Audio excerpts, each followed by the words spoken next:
Hi, everyone. I'm here with parishioner Pat Gouker, and we're going to talk a little bit about February 2nd, the Great Feast of Candlemas. Oh, am I still there? Okay, I think I am still there. The laptop just did something. And a little bit of the history of Candlemas, and leading up to talking about the Mass we have scheduled for Thursday, February 2nd at 6 p.m. So, Pat, first question, just what is the Feast of Candlemas? Like maybe a little bit of the history and absolutely. Why we have the Christmas decorations up would be a good thing. Oh yeah, absolutely. Yeah. So the liturgical calendar, as we see it now, with the Christmas and the Easter cycle, took its shape in the 4th century. So way back in the 300s, we see kind of the evolution of the Advent and Christmas seasons, as well as Lent and Easter. So the core of our liturgical life is founded by these early Christians. And so what we find is that they celebrated what was called the 40th day after Epiphany, and that would be Candlemas, right? Epiphany was kind of this all-encapsulating feast of Christmas, and then the visitation of the Magi, and then it included some other things in different areas. It would include the Transfiguration, even the wedding at Cana, the manifestation of the loaves and fishes. And so the end of that Christmas cycle was this 40th day after Epiphany, and it was celebrated with the greatest of solemnity, the same amount of solemnity as the Easter Vigil. So with that, we kind of have this 40th day after Epiphany. It's later referred to as Hippopante, which is the Greek word for encounter, often meaning the encounter between Christ and the prophet Simeon. And then it eventually takes on the name the presentation of Christ, because it's the day that Christ was presented. 40 days after he was born, according to Jewish law, he was presented in the temple. But then also in the Eastern Church, they would later take this as the title, the purification of the Blessed Virgin Mary, since according to Jewish law, since she had a son, she was to be purified in the temple 40 days after his birth.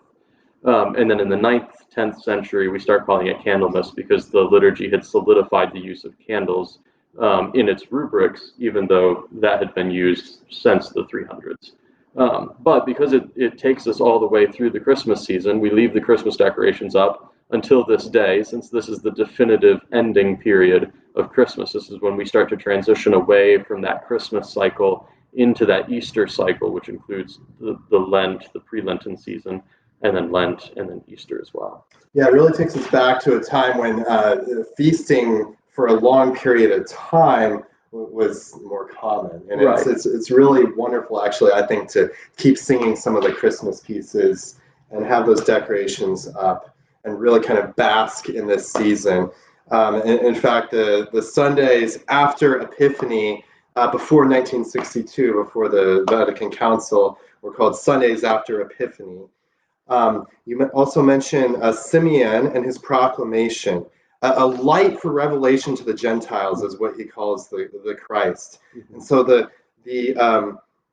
light is something that connects Christmas and Epiphany and Candlemas, and then Easter as well, as we'll see later on. So in our next video, we'll talk a little bit more about the liturgy and how light is a central theme to that, including candles. Is there anything else that you wanted to mention about the history or anything? Any fun facts before we move on? Yeah, I mean, this was a really fun topic for me in college. This was my crowning achievement. I wrote a really big, long senior thesis on this, so I always enjoy answering questions. So if you happen to see me around at the parish or something, feel free to ask me some questions about it. But other than that, I just invite everybody to come to the Mass that we're going to have on Candlemas to enjoy this celebration and to kind of see this tie between, it puts a nice little bow on this Christmas present that we've had, but then it also leads us into this really great segue into the Easter season. Yeah, it's this transition, isn't it? Father Chris talked about this. I think it was a couple Sundays ago in his homily. Sure. As a transition, we can start looking towards Lent and what we can use this time not to just rush into Lent and have to right away make our Lenten sort of practices, but slowly start thinking about it. I really liked how Father Chris presented that. Well, especially, we kind of live in a society, in a world where instant gratification is this big topic for us, right? The kind of binge mentality. I'm going to go and I'm going to watch all of a show as opposed to being along for the long ride. That's kind of what Candlemas is helping remind us, right? When we experience Candlemas, we're experiencing the reality that, Catholicism isn't about this 40-day penitential period of Advent or of Lent, and then this one big celebration and we're done. But really, we're meant to bask in the light of Christ's face, as Father Chris mentioned when he talked about the life of Benedict, especially in his ending years. This is a period to really bask in the glory of these mysteries, of the incarnation, of the Paschal mysteries that we'll celebrate come Easter. And again, you use that word light. Light is a theme that's going to keep coming up. Absolutely. The light of Christ's face. It's all about the light, right? The light of the world, Christ himself. Yeah.